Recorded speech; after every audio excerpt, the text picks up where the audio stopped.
प्रभु की स्तुति हो। मैं परमेश्वर का दास शमूएल त्रिभुवन फिर से एक बार आपका स्वागत करता हूँ और इस बार वापस एक बार कार में से वीडियो बना रहा हूँ। क्यों के लिए ऐसा हुआ कि जैसे मैंने आपको कहा था कि हर बुधवार और हर शनिवार हमारी वीडियो आएगी। मैंने दोनों वीडियो अपलोड करके रखी थी और बुधवार को एक वीडियो अपलोड की थी और शनिवार के लिए भी एक अपलोड करके रखी थी और दोनों को मैंने पब्लिश किया हुआ था। लेकिन बात ऐसी हो गई कि यूट्यूब ने उनके कम्युनिटी गाइडलाइंस के नीचे एक वीडियो को हटा दिया। मतलब जो बुधवार की वीडियो थी वो वीडियो को हटा दिया, जिसकी वजह से ऐसा हुआ कि शनिवार की वीडियो मुझे बुधवार के दिन पब्लिश करनी पड़ी। और आज शनिवार के दिन एक्चुअली कल ही हम लोग अर्जेंटली सिद्दीपेट आए। सिद्दीपेट में कुछ काम था। अब ऐसा हुआ कि हम ट्रैवलिंग में हैं, हमारे बच्चे और अन्य दूसरे बच्चे ऊपर मस्ती कर रहे हैं। इसके लिए ऐसा हुआ कि वहाँ वीडियो बनाना काफी मुश्किल है। इसके लिए मैं फिर से एक बार कार में से आपको मिलने के लिए आया हूँ। प्रभु को धन्यवाद हो। हमारा प्रभु बहुत महान है। जहां कहीं भी हम रहे उसका वचन हमारे साथ में होता है। प्रभु को धन्यवाद हो। आज का हमारा विषय है विश्वास और भावनाएं। ऐसा होता है कि कई बार विश्वास हम रखते हैं और हमें ऐसा लगता है कि हमारी जो भावनाएं हैं, जो हमारे अंदर जो भावनाएं उत्पन्न हो रही है वो परमेश्वर की ओर से है। और कई बार ऐसा होता है कि गलतियां लोगों से होती है। तो कई बार ऐसा होता है कि बड़े बड़े पास्टर्स लोग भी गलतियां करते हैं और फिर दूसरे लोगों को चांस मिलता है उन पास्टर लोगों के बारे में गलत बातें कहने का। उदाहरण के लिए मैं आपको बताना चाहूंगा, एक बहुत अच्छे पास्टर है। अब ऐसा हुआ कि जब मेरी बीवी प्रेग्नेंट थी तब उस पास्टर ने कहा कि आपको निश्चित रूप से इस बार लड़की होगी। मतलब पहला हमको लड़का है तो उसने कहा कि भाई निश्चित रूप से आपको इस बार लड़की होगी। अब ऐसा हुआ कि लड़की नहीं हुई, वापस लड़का ही हुआ। अब लड़का होने की वजह से इसका मतलब ये नहीं हुआ कि वो पास्टर गलत है।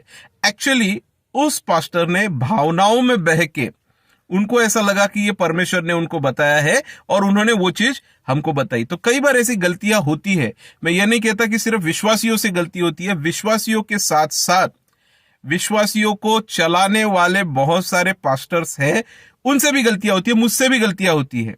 बाइबल कहता है कि कोई भी परिपूर्ण नहीं है। तो कई बार हम देखते हैं यूट्यूब पे यहां से वहां, मतलब लोग कहते हैं कि हम ठीक है और दूसरे को गलत बताते हैं और दूसरे कहते हैं नहीं हम ठीक है, ये गलत है। तो ये गलत बात है। बाइबल कहता है कोई भी व्यक्ति सिद्ध नहीं है, गलतियां करता है। तो मैं इस वीडियो में आपको ये बताना चाहता हूं, विश्वास और भावनाएं। विश्वास अलग होता है। इब्रानियों की पत्री इसका 11वां अध्याय और पहले वचन में लिखा हुआ है, अनदेखी चीजों का भरोसा। जो चीजें हमें दिखती नहीं है लेकिन हमें भरोसा होता है, कि जैसे हवा दिखती नहीं है लेकिन हमें भरोसा है कि हवा है और हवा में ऑक्सीजन है जिसकी वजह से हम जीते हैं। अगर ऑक्सीजन नहीं होगा तो हम मर जाएंगे। तो ये बात हमें बताती है कि हमें विश्वास है कि हवा है और हवा में ऑक्सीजन है जिसकी वजह से हम जीवित है। तो बाइबल इब्रानियों की पत्री 11वां अध्याय और पहले वचन में यह कहता है कि विश्वास मतलब अनदेखी चीजों का भरोसा। जो दिखाई नहीं देता है लेकिन हमें भरोसा है कि वो चीज है। परमेश्वर हमें दिखाई नहीं देता है लेकिन हमें विश्वास है, हमें भरोसा है कि वो है, उसी को विश्वास कहा गया है। प्रभु को धन्यवाद हो। कई बार ऐसा होता है कि भावनाओं को लेके हम विश्वास में गड़बड़ियां कर बैठते हैं। अब कई सारे लोग ऐसे होते हैं जो अपनी भावनाओं को प्रथम स्थान देते हैं। भावनाएं विश्वास के लिए काफी जरूरी होती है। मतलब अगर आपको विश्वास रखना है तो उसके लिए भावनाएं आपको मदद करती है विश्वास को रखने के लिए। लेकिन विश्वास पाने के लिए अगर भावनाएं गलत होंगी, भावनाएं दो प्रकार की होती है, एक तो गलत भावनाएं होती है, एक तो सही भावनाएं होती है।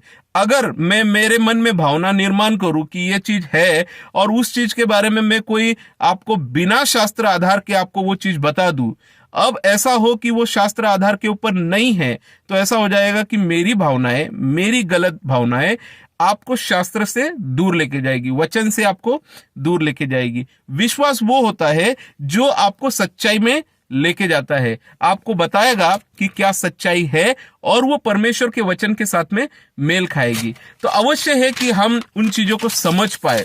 बाइबल में लिखा हुआ है, दूसरे कुरिन्थी इसका 5वां अध्याय और 7वें वचन में ऐसा लिखा हुआ है, हम रूप को देखकर नहीं पर विश्वास से चलते हैं। बाइबल हमको ठीक यही बताता है कि हम भावनाओं के आधार पे नहीं चलते हैं।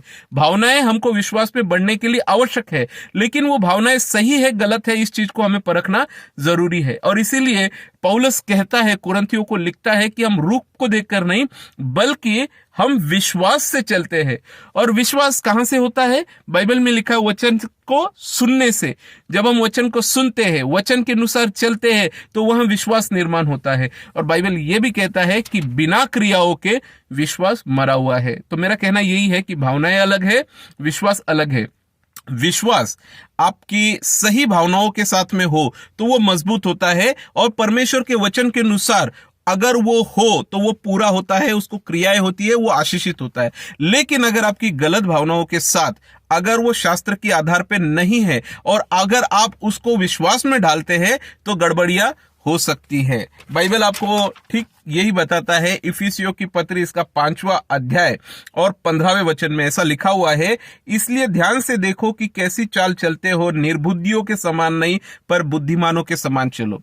अब अवश्य है कि हम निर्बुद्धियों के समान ना चले बल्कि बुद्धिमानों के समान। और बुद्धिमान वो होता है जो सही भावनाओं के साथ में, सही विश्वास के साथ में, परमेश्वर के वचन के अनुसार आगे बढ़ के आशीषित होता है। तो प्रभु करे आपको और मुझको इस वीडियो द्वारा आशीष दे। जय मसीह की।